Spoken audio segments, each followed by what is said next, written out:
Bonjour, bonsoir et de prendre un air et Zwabino. Shalom, Kimia et Koutavanda Kunabino. Izanga sur Marie-Grâce. N'a une source de mon histoire na biso. Une émission na biso to solo la mokili. Émission to solo la mokili. Vraiment to solo la nyos, to solo la bonzambe, to solo la nyos la mokili. Bato suba kolo ba owe bonde nini to solo la mokili, o so mama mokili. Yim ta sambe la raté. To sambe la mettre vivre toujours na mokili o nzamba kila. Donc on se tue na mokili o to solo la ngo. OK. Yango wana na ina lisona biso lelo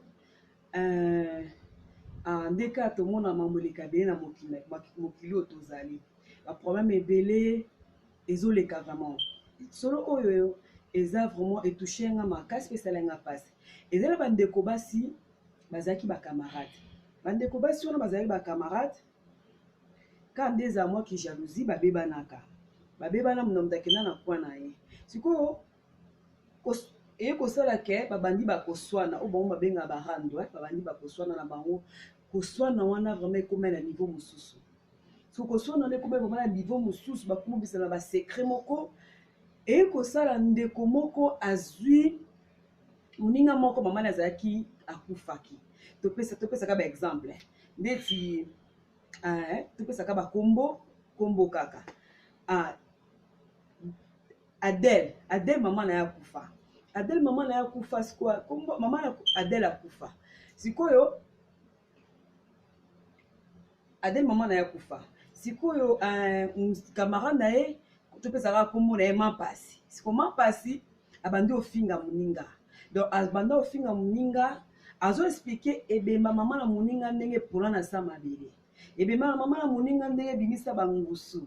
Na sama bele to bosala ke biso nyonso toza batu to leka biso nyonso toza batu to kufa bible bi to utaki na poussière to kufa to kozonga pe na poussière car nde ba réseaux sociaux ngo ekoma ba réseaux sociaux ngo ezalaka azwi ba photo ya mama na moninga parvenir ko tsango même na ba page pona kofinga ebema mama na moninga pona kofinga même cercle mama na moninga pona kofinga donc ezaki makambo bodo eko eza impossible.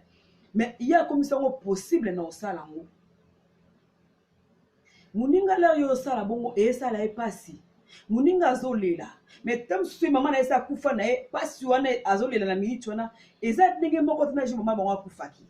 Il déjà passé si la ki ba yo mama za na envie non nous akufite. C'est comment pasi mama ba abota bana azaya bala mi statu avant na mama bango mama ba mta ki pa bana na e bika ndeza la fi mususu ayebi kolukate mama mutu fa lukale seba na yebi ka kobota wana mususu pe Adèle ka ndenge zala kaka bunda mwana bana orphelin ba orpheline bunda kaka malemba bunda kaka kosunga baleki na ye.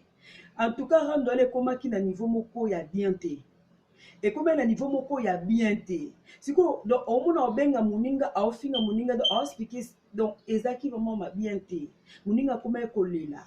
Après ça vie n'est pas nzamba kumol banzambe yumto yebi nzambe bundela nga likambo nzambe talela nga likambo na sali ndeko nini ka likambo ki jalousie muninga pas aki Adèle pas aki na raison ma pas zaki na raison te mais bi kande mokile komo linga muta komo linga ka kozwa raison plus raison